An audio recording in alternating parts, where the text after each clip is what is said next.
4,4 %, c'était la cible d'immigration francophone hors Québec fixée en 2003 par le gouvernement fédéral pour maintenir le poids démographique des communautés francophones à l'extérieur de la belle province. L'échéance à l'époque était prévue pour 2008. Ça a été repoussé à 2023 parce qu'on n'était pas en mesure d'atteindre la cible. Mais selon un rapport publié aujourd'hui du commissaire aux langues officielles, la cible risque encore une fois de ne pas être atteinte. 126 000 personnes, c'est le nombre d'immigrants francophones nécessaires entre 2008 et 2020 pour atteindre la cible.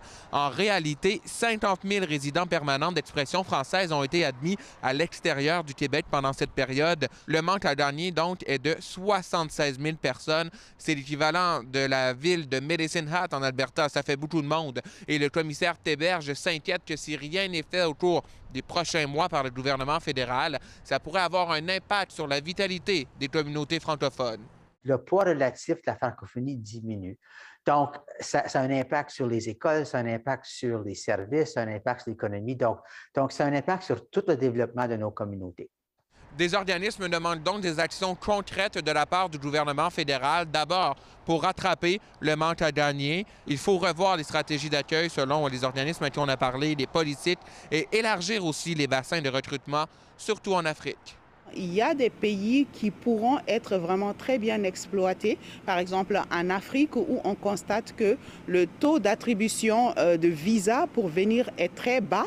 Alors, il faudrait peut-être expliquer pourquoi est-ce que c'est bas dans ces zones-là où on peut aller recruter un grand nombre de francophones. On a fait beaucoup, il ne faut pas nier ça, mais il faut faire encore plus et puis il faut vraiment être plus agressif dans nos façons d'attaquer ce manquement-là.